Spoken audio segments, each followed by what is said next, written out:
Okay. So the question is, one I've never heard before.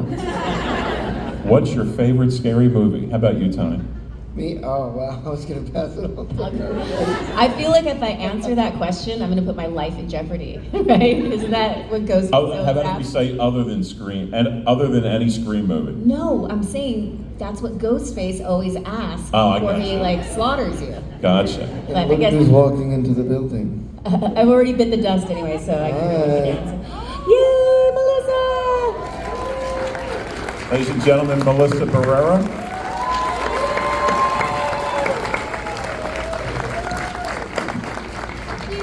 Sorry I'm late. We were just asked what our favorite scary movie is. While Melissa's settling, I will answer. For me, it's The Shining, followed by a classic Hitchcock, Psycho. Oh, nice. I love Pan's Labyrinth. Yeah, that's probably mine. Just because the innovation that Del Toro did. I think he's incredible.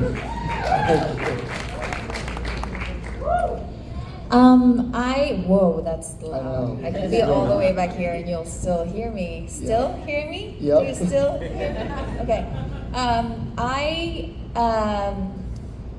I have like a bunch of different favorite scary movies of like different periods of my life. I think currently the one that just stuck with me, doesn't mean that it's a repeat view, like I saw it once and I don't think I can ever see it again, but it was so good and so traumatizing to watch, Hereditary.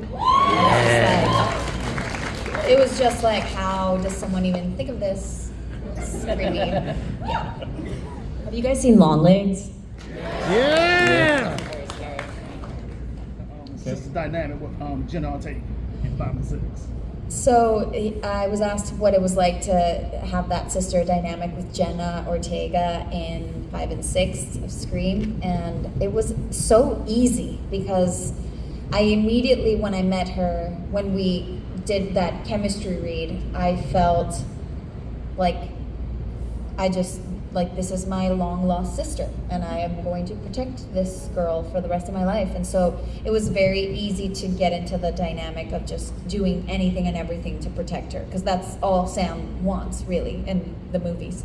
So it was easy, and then having someone as incredibly talented as Jenna to play off of was such a gift. And so I just feel very lucky that I got to do 2 movies with her before she blew up into the stratosphere. But it doesn't have to be the Scream movies, but I love all the characters you play. Like, what character do you think is like most likely like us? Most likely like us? Yeah. So out of all the characters that we've played ever in our lives, and I am the translator of questions. Apparently I have taken that role. I have decided that I am that person.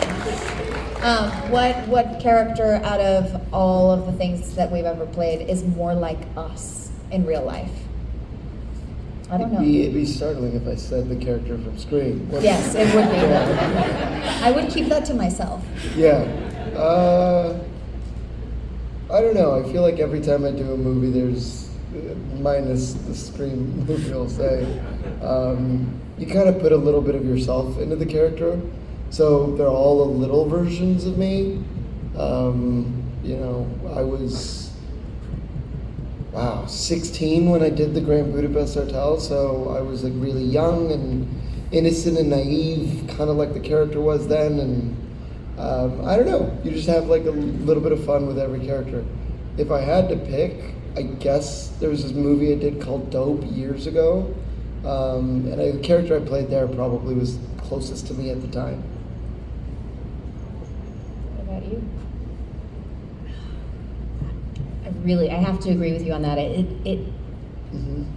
They all kind of Have a little bit. Yeah, there's a little bit. You're drawing pieces, and it's kind of a way to express parts of yourself that maybe you wouldn't, because you get to hide behind the character. So I'm with you on that. I don't know if I could pick one that is most representative of me. I think that they all have little bits and pieces. That's a great question. Yeah, I think for me, probably Live from Keep Breathing, a show that I did for Netflix that is like a survival show, and it's this woman that is dealing with like mother issues and daddy issues, and don't we all? So I think that was and because it was mostly just me and the camera and like no dialogue and just like kind of living, I felt like that was kind of me laying myself bare and just being most like myself in that situation, getting frustrated, yelling fuck a lot. I got the question. So the question is, sorry. I'm Melissa Barrera and I am running this panel. Sorry. Not for long. The question was that even if you can't do, if you watch a movie that you can't watch again, like I said with Hereditary, would I ever make one that I knew that I wouldn't be able to watch? Or that I would only watch once? No, I don't think I would. I think that would make me not want to do it. Yeah. I did. Personally. You did? Which one? Cream. You only watched it I've once? only seen it once. Well, yeah. But not because you couldn't watch it again. You could. Yeah, but then I'm on screen, and that's terrible for everyone involved. So I run away, and then he disappears. So then it's fine. But I would do it. The movie that was like that for me was 12 Years a Slave, and I would do it. Yeah. Just because I think at least I would want to try it once, and maybe if it's not the right experience, maybe not. But I would personally. Yeah. Give it a shot. Yeah. Just the challenge of it. Just the challenge of it, I think that's what actors do. We push ourselves a little bit to be uncomfortable. Since, I don't know, we have to be uncomfortable sometimes. Sometimes you're getting stabbed 47 times, and sometimes you're jumping into, freezing cold water, or you're wearing 3 jackets in the middle of summer in LA, and you just gotta take it, because it's winter. Pick Yeah. your torture. Yeah. Yeah, even I'm thinking like Zone of Interest. I don't know if any of you saw that, Mm. but that's a one and done. It's a must see. It's so important. Yeah. But never again do I Yeah. get to see that or Yeah. experience that. Or if I acted in it, it would Yeah. be really excruciating. Yeah. Yeah. I feel like I could watch that movie again. I did Good. see it once, but because I feel like every time that you see it, you would see different things. Right. Fair. So it made Or me hear. hear, yeah, because it's so auditory. Auditory. And I didn't see it in theaters, so Oh, I interesting. wish I had. I wish I could. But you know it would be torturous. Right. It would just Zone of Interest is this incredible film. I think won the foreign Yes, film, the Oscar. Oscar. Yeah. And basically, it's a family drama of this German couple set in the backdrop of Auschwitz. So in the background, you never see anything, but you hear all of it happening, and it's really disconcerting to just see these two people having. they live next door to Auschwitz. Yeah. Right. And Yes. but it's this normal suburban family, and they're just living their lives as if nothing's going on. And Very relevant to what is going on in the world today.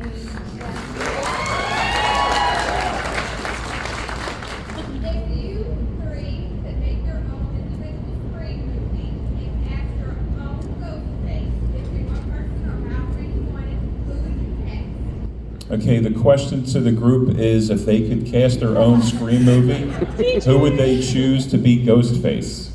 first of all, I would do it in the back. I would do the next Scream in the backdrop of a con.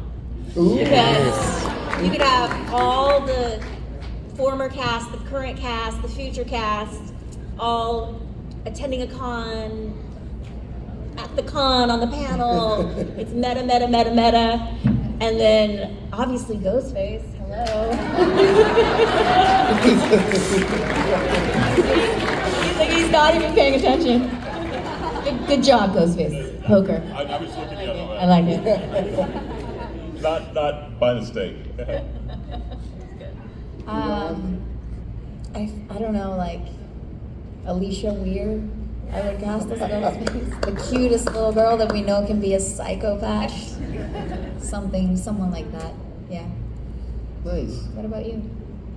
I would just piggyback off of what happened in Scream 6 and basically do a like thriller in a kind of situation like a room like this, and there are maybe 10 people, and you reveal one of the killers because finally they should get caught, right? Like, you know, people know what's going on. They catch one, and you know they reveal, he or she, whichever one is caught, reveals there's one more killer in the room, and they don't know which one it is, and then it's just kind of like a psychological thriller within the room of like, okay, it's you, no, it's you, but you know them, but you introduce them, and it's blah blah blah. I think that'd be fun. Like 10 Little Indians. Yes, Yeah. exactly. Okay. Okay, so the question is, if you know you're cast for a role in a film that's going to be very, very popular and watched for years to come, do you make any kind of acting choices because of that reason when doing your film? Yeah, don't suck. Yeah. No, I don't think I've ever thought of that. I think the pressure's up there from the beginning. You know, an original film that becomes beloved, you can kind of do what you want. You can kind of play around or, you know, make weird choices or whatever. And with something like a franchise, I got to play Flash Thompson in the Spider-Man movies, and there were 2 other actors, I think, who'd done it before me. And even in a lesser extent, you know, you don't want to do what they did, but you want to make it your own. Something like a Joker's a great example where you don't want to do what other people did. So I think it can get really messy and really interesting. For that, did you go to the source material at all? Like, did you go to the comics and see? Oh, massively. what I your read character everything was? I could, you know, where he would go, where he could go. And then I just discussed with the team, right? For Scream, obviously playing Ghostface, I knew what I was going to be doing, and I just trusted the directors, Matt and Tyler, to kind of just steer me in the right direction. Also, you know, I haven't really done horror very much at all, so I just kind of trusted the people around you, and that's where you hope, where you jump onto a franchise. They know, they've been doing it well, you know, the people around you are doing it well, and just listen to them and trust them.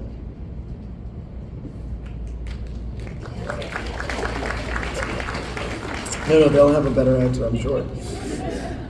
Well, no. I think the answer is no. I never think about that. All I want is to be as honest as I can be, because I think honesty is timeless, you know, and because that's what makes audiences connect and relate to the characters. So I think humanity is humanity and has always been. And so if you are honest in your performance, then it'll be a timeless performance, and it doesn't matter if it's 2024 or 2074 when people are watching it. The human condition and the wants and the needs are the same. So I think that's what I always strive for, at least. Yeah, I think How do you like that? I like that. that's very beautifully said. I was just going to add that I think if you go into it thinking about the future and the, you know, whether it's going to be in the zeitgeist or, you know, it's going to become an iconic line or moment, then you're commenting on it, to your point, like instead of just experiencing it and being authentic, which is exactly what you just said. But then you have to wonder with lines like, here's Johnny, or I'll be back, or, you know, like, did they really not know that it was going to be, you know, and I wish they were here and we could ask them, but like those iconic lines, like, did they have a sense that this is going to be a movie moment that's going to live on for decades and decades? Well, thank you. No. Zero idea. That I just turned 18, and I was just I graduated from high school, and I was just super excited to get to, it was my first job where I got to shoot on location without a chaperone, and that I was just living my best life, just to be an adult, and I got to stay in my own hotel room, and But no, it was a small, modest movie, really sweet, and we had no idea. So the question was, would the stars here want to appear in any of the other franchise, like Halloween, Friday the 13th, etc.? I think Maxine is like the X trilogy is kind of cool because it's a trilogy, but it's not like it's new stories. Just she's the through line, and I just love them aesthetically, and I just think they're cool. So I think that would be a cool little franchise to be a part of. Is that a franchise? Yeah. Technically, yeah, right? Yeah, they got Yeah. 3 movies. They got 3, right? This is more than most. Yeah. I don't know. Would I? Maybe. Probably, but I can't think of one right now in my head. I probably had an answer for this, and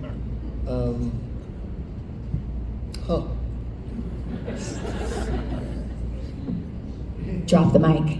I know. Go ahead. No, please go. If you, I'm still thinking. I'm racking my brain. Let me ask you guys this. After starring in a horror film, is it something you want to go right back and do again? Or would you like to, I guess, get out of that mindset for the next film and do something completely different? Like, is it more challenging, or just even for your own headspace, like after, like, you know, with the whole Heath Ledger situation, like, is it good to go from a horror film to a comedy or to a drama, or doesn't it really make a I think difference? it depends on the actor. I think it's like how deep do you go in the mental headspace of whatever character. And what your you're character would be too, Right. right? Yeah. I think playing a character like that and doing all that kind of research into the psychosis of someone like that can get very heady. That I would personally probably want to do something different. But I think it kind of just depends. I had a great time. I realized how physical horror movies are.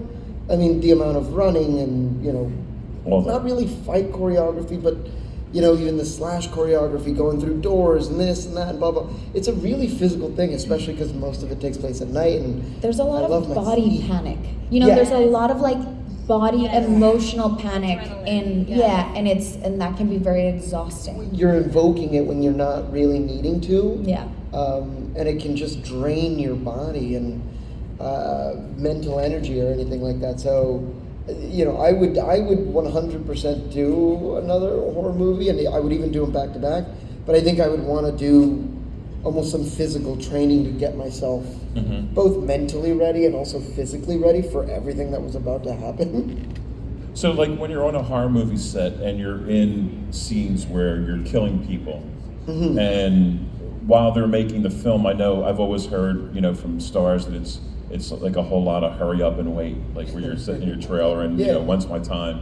So once you shoot a scene where you've killed somebody, does the mood on the set stay the same, or like once that scene is done, does it go back to normal, and then if you have to redo it again, you get back to that mindset? Or I guess it just depends. Yeah. I mean, at least my On the director or the with- whole? Well, my whole thing with like even Samara, I shot the moment of killing her, and then we worked that scene kind of backwards. So it's not like we're going in chronological order where I'm like, oh, she's dead now and she's dead. It's like, okay, now we got to clean her up and we're gonna go back in the restaurant. She's gonna take the phone call, and we're doing all of that stuff again. So the mood just keeps going onto we're making a movie. Keep going, keep going, keep going. No one really has time to dwell on moments. But it's a lot of like, that looked so cool. Let's watch it again. So it's not like heavy in that sense. Yeah. Not in my experience of the slashers anyway. It's fun. And also, I remember my death scene in Scream 5, which, was choreographed in broad daylight, and it was with, an iconic Ghostface in the mask. And it's very technical, it's very physical. And then I just remember this moment afterwards where, do you remember the name of he was so cool, the stunt guy, I think he was Irish. He was one of the Ghostface, there's several Ghostface that do this stunt. Anyway, he was at craft service, like getting a black tea and some nuts, and like he just killed me, and the sun was shining, and it was that is the Yeah. kind of Yeah. surreal irony of making slasher movies, or this iconic Ghostface that instills fear in so many people, including me when I'm as an audience member, and he just stabbed me, horrifically on my front porch, and then there he is, just grazing at craft service, picking out his snacks. Just like a real Ghostface would do. Exactly. No remorse. Okay, so the question was, each one of these three stars have played a character that is basically a red herring in the Scream series, and knowing that, do they make any particular acting choices? Yes. Because it's fun to know that you're tricking the audience and leading them in the wrong direction. So you want that, because what you want is audiences to be surprised.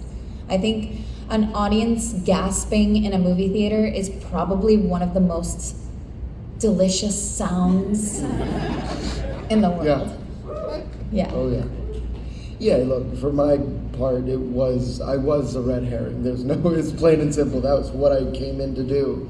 And when I was given the first 10 pages of the script and nothing else, I didn't know who the other killers were. I didn't know what anyone else was doing. I think the only thing I did was that moment with Jenna where we walked past each other, and that was it. So I had no idea what they were doing or what movie they were shooting. I was just there to go, I know exactly what I'm doing, which is to trick the audience. So for the first part, we worked quite a long time at figuring out how the moments can go, even the reveal, and in the end, even more so in post.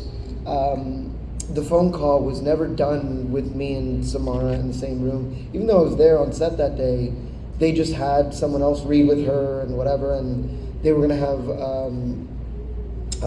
the Ghostface voice constantly there throughout. But then they changed their mind. I'm like, no, we want to make it like it opens like a rom-com movie. Can you be adorkable and just hit on her slightly? And I was like, yeah, sure, fine. And then we changed it, and it changed the beginning of the movie to make it even more of a red herring. So sometimes you find something on set, and sometimes whatever you do while the cameras are still rolling, they'll just steal that and make that an edit. So, as much as you do as an actor and you want to take all the credit, sometimes it's not just you. Other people are making your decisions for you. I still have people come up to me that are legitimately angry that I'm not Ghostface. like they're so convinced that Judy Hicks is Ghostface. I'm like, guys, it's done. The red herring, it was a red herring. I died. It's all good. But yeah, I think that's particularly the tone of the Scream franchise. You really get to play with red herrings. Yeah. Okay, right here. What's the biggest challenge scene-wise you've ever done? Not counting just Scream, of any movie. Okay, so the question to the stars is, what's the biggest challenge that they've had as an actor in any movie, not just Scream? I can take that. For me, it was the physicality in Planet Terror. And I remember there was this sequence where he shoots my hands, and I can't use my hands, and I jump out the window into a pile of garbage, and then I stagger to the car, and then I have to figure out how to open the car without my hands, so I use my teeth. And I remember Robert Rodriguez saying, you have to sell this like it's a silent movie. And that direction just always stuck with me. He's like, if there was no sound, you have to sell it so people really get what's happening. But that's the first thing that comes to my mind, is like a physically challenging role. That's a great moment. It's a great piece of direction. Yeah, right. I'm gonna just start saying that to actors that I'm on set with them. Sell it like I have lines. It's a monologue.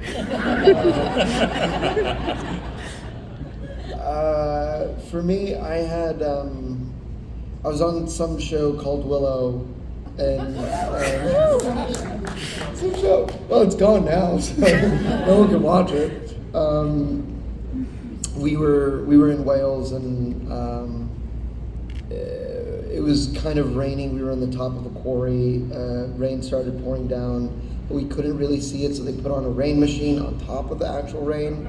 I have about 4 hours worth of prosthetics on my chest, so I can't get anything over, like, to cover me, because it'll stick to the prosthetic, so whatever, and they're trying to keep me warm. Everyone else had kind of these things called chill cheaters. It's basically a wetsuit that's cut in half, and you can kind of put them on.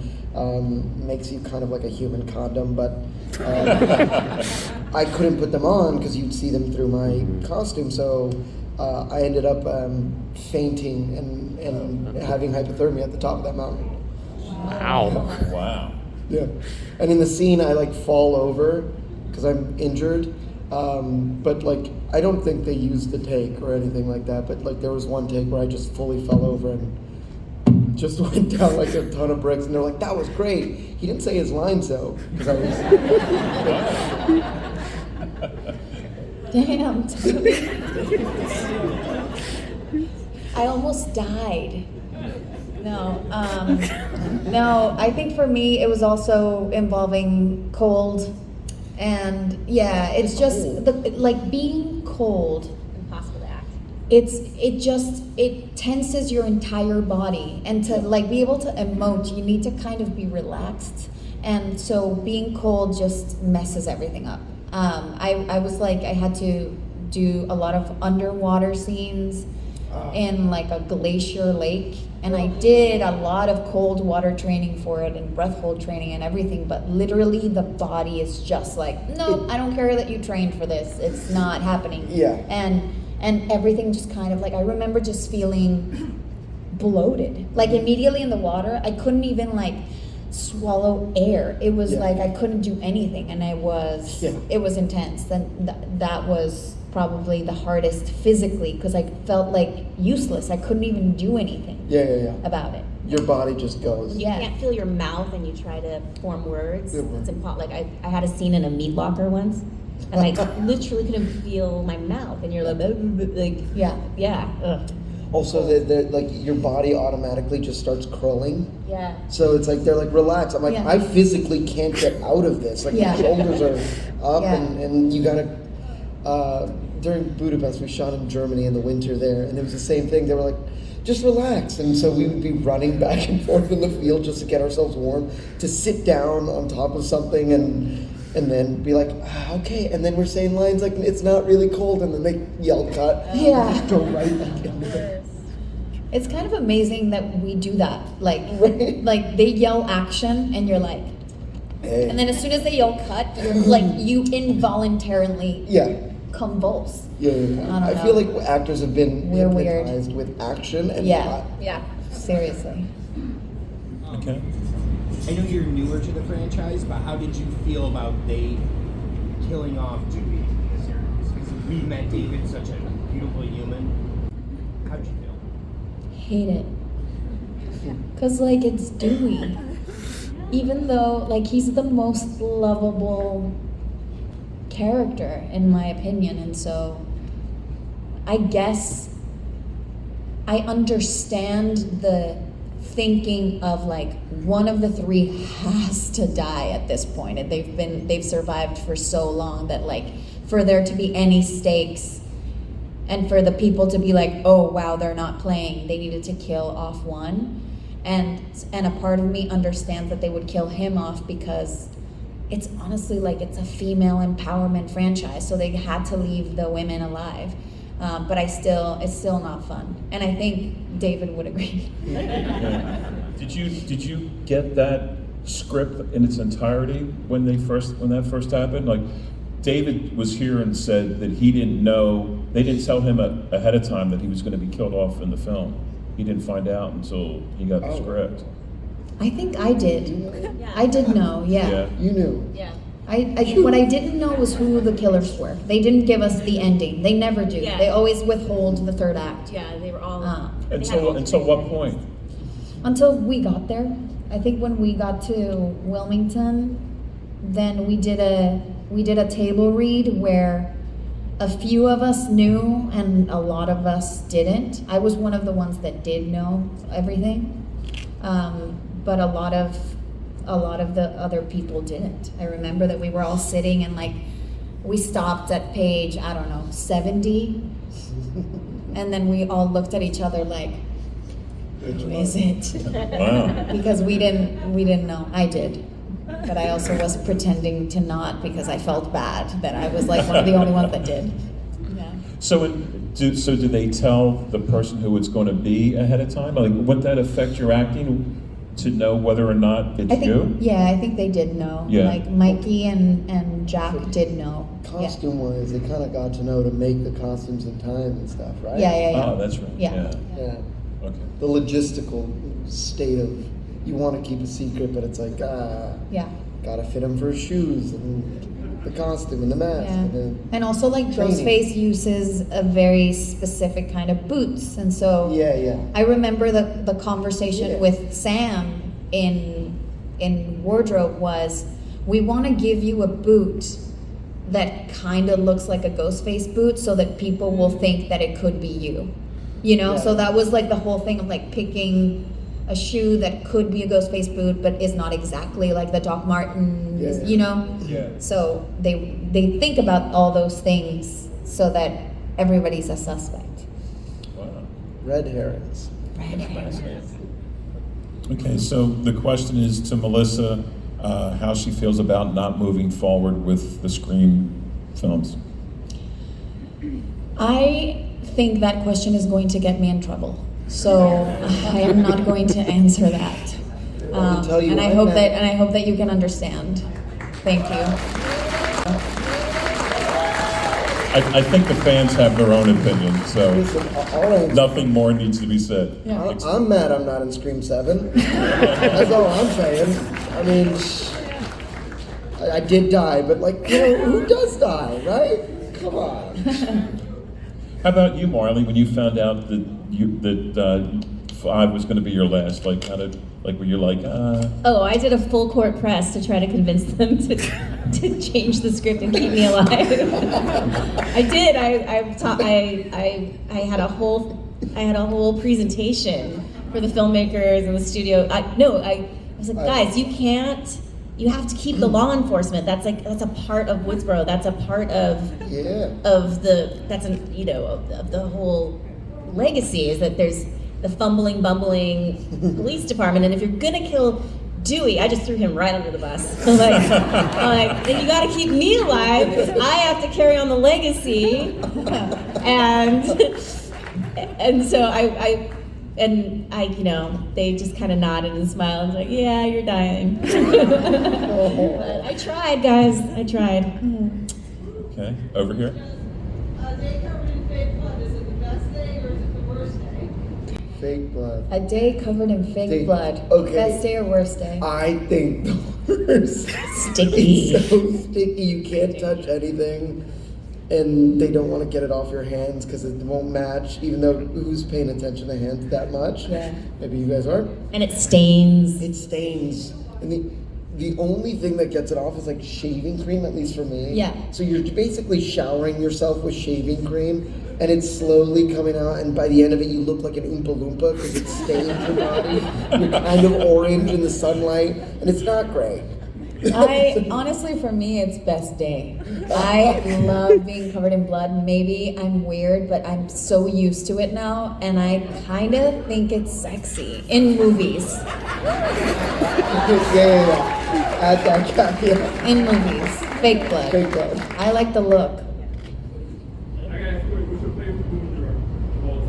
My favorite movie director. Oh, that's really hard. I don't think that there's any one director, because so many wonderful directors. One that I've personally worked with, and two that I would love to work with, whose films I love. But Are you not gonna say who? what do you mean? You're not gonna say who? My favorite director is? No, you just said one that I've worked with and two that I haven't. Are you gonna tell us who? No, I said like some that I've worked with. Oh, okay. No, I didn't say one. Oh, I thought you said one. I said some. I need to speak more clearly. No, I mean, like Matt and Tyler are phenomenal, and I would put them up there working wise. The experience I had with them was so lovely. It reminded me and mirrored with something like Wes Anderson, who maybe people wouldn't conflate the two, but they create a set, an and an environment that made it just really fun and friendly, and you know, that kind of means a lot to me. And then there's filmmakers I would love to work with, like I don't know, Tarantino, Derek Cineprance, Spielberg, all the classic, Hitchcock. Well, he's got, you know, you know, there's a lot. Tarantino's another one, right? He's got one left. Yeah. Get on it. What? He's got one movie Tarantino's left. only going to do one last film. Oh. Well, that's I what know. he said, Well, right? Yeah. I'm having good luck with that. Everyone, I worked with Miyazaki on his last film before he became unretired again. So I was like, oh, come on. So maybe again with him. But I'm hoping, because I'm getting that last movie luck, I'm hoping I can sneak somewhere in. I'll be like, I'll be an extra. You can shoot me. Dirty Mexican in bed.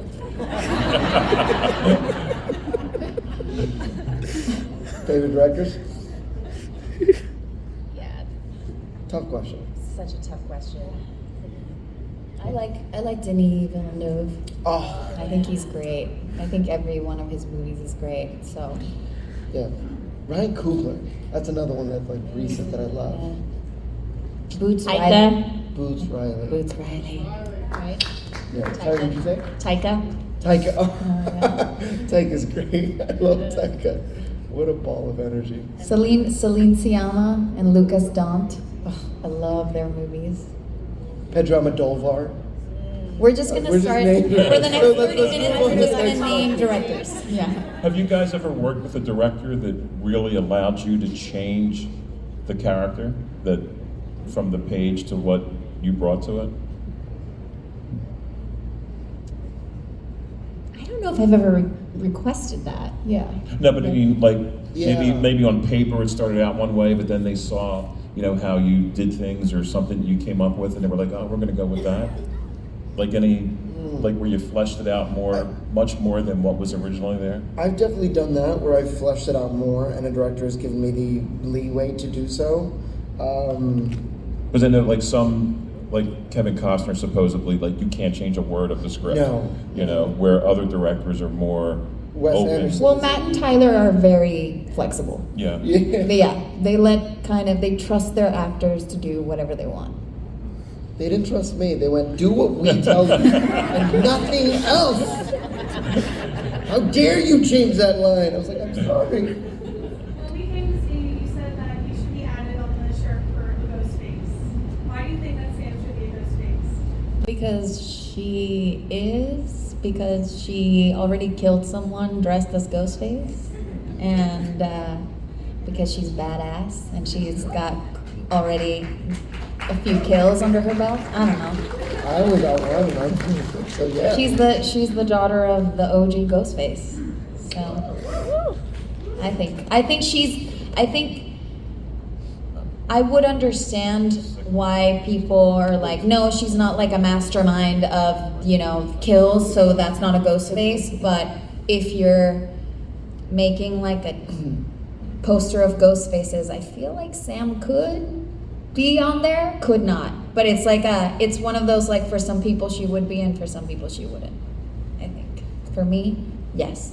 I remember when growing up as a kid, there's one specific horror movie that comes to mind that like just traumatized me. Is there a horror movie that you saw before you were like old enough to watch a horror movie that like stuck with you, traumatized you, that you look back and you're like, oh, Chucky. Yeah, same. Yeah. Literally same. Fuck Chucky. Yeah.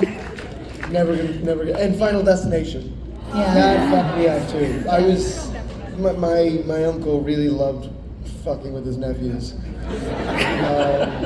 So he showed me those both back to back, and I was so scared of elevators. Whatever the Final Destination was, where there's like a hook in an elevator.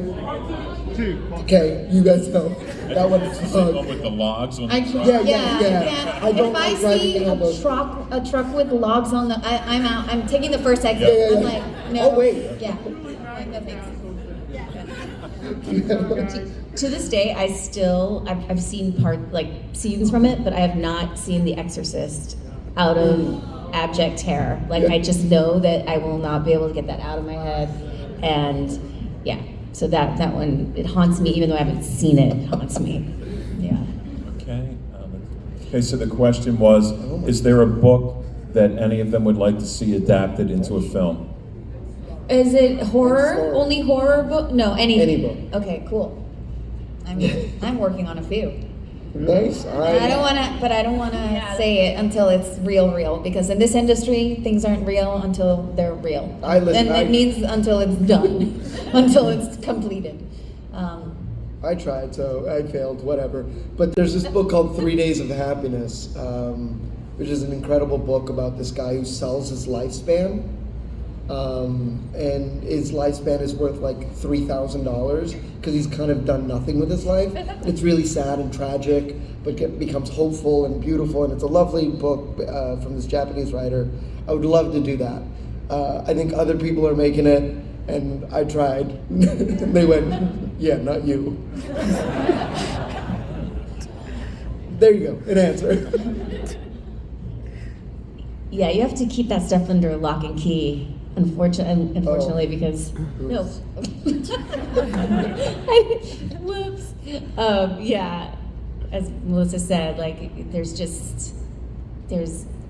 also like energy around it that you want to kind of holster, and so keeping my mouth shut. It's more complicated than you would think to actually get because when you find a book, you have to make sure that then the rights are available, and if the property is hot, then like there's multiple people that are interested, and it'll probably go to the most famous company or production company that has the most money. And if you're lucky enough to get it, then you have the rights for a limited amount of time, and then you have to find a writer who can adapt it. Adapting a book to TV or film is so hard. People are never gonna be happy, like it's because books are just you get so much more real estate. I feel like you just have to kill your darlings. Yeah. You just gotta kill them and be like, you're gonna be mad. Yeah. Well, it's, you had mentioned The Shining. When The Shining came out, all the Stephen King book lovers hated it. Yeah. Because it changed so much. But I mean, now we look back on it, and it's one of the most classic horror films in the genre. Isn't it so sad though? That makes me sad when something comes out and it gets hated on and trashed, and then because of that, something like the reach of it gets Gets dampened, limited, yeah. And then 50 years later, it's like, oh, it was genius, but then it's like, but that person didn't make 5 cents in their lifetime. Yeah. John Carpenter's so, The Thing. Yeah. When that came out, that bombed. Yeah. And that was a film that when I used to have parties at my house when it first came out on VHS, I was one of the people that was the first friend of our group that had a VHS. We used to have parties at my house on Friday and watch The Thing, and it became what it is now. But to your point, when The Shining came out and it got such heavy criticism, it's a shame that people just can't be a little bit more open-minded and say, the book didn't change. It's still on the shelf. The words are still the same. Yeah. This is something different, you know? That's why it's an adaptation. Yeah. Yeah. You just gotta kind of be fearless. Yeah. And there was no one more fearless than Kubrick, so he just said, fuck it. Yeah. So the question is, what do the stars think that keeps bringing the fans back to the Scream franchise? I think there was magic to Wes Craven. I genuinely think he was, and I'm so sad that I never got to meet him, but from what I've spoken to Courtney extensively about him, and she always just says of what a wonderful, loving human being he was, and what a genius he was, and how far ahead of his time he was. And so I think he conjured up this thing with this great script, this great cast, and it was, I think, also what do you call it? The perfect alignment of the time that the movie came out in, that people were ready for that and receptive, and I think that he just planted that seed and created this fandom. And I think the fandom is so loyal to the franchise that they keep it alive to this day. But I think it's all because of him. the right film at the right time, you know? I remember when the first Scream, I was a young actor coming up, and it was the hottest script, and everybody wanted to be in that movie so badly, and I just remember like reading that script and being like, oh my gosh, this is the most. I've never read anything like this before. It's like it's funny and terrifying at the exact same time. Like, how is he pulling off this tone? And I think people love that too. I think they love laughing and being terrified all at once. You know, I think that's keeps people coming back for more. Yeah. To close out with the final question.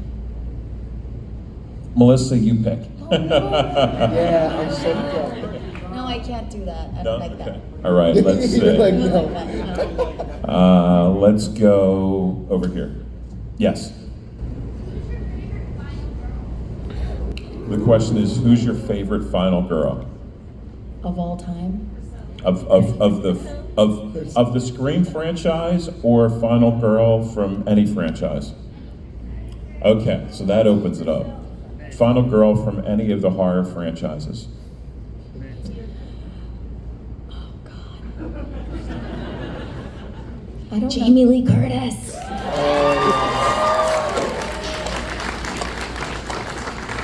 That's a good one. The joke answer is Samara Weaving, because I got her. If not, maybe this lady right over here. But in Abigail, not in the Scream franchise. This isn't a franchise, but there's a French movie called Revenge. Yes. And when I saw that movie, I was like, this is nuts, and I want to play that role. Like, I just thought it was so cool. If you guys haven't seen it, go watch it. It's insane, and it's just like an epic female final girl. Yeah. Okay, ladies and gentlemen, please let's have a big round of applause for Tony Revolori, Melissa Barrera, and Marley Shelton, Screen Stars. Thank you guys very much. Thank you, guys.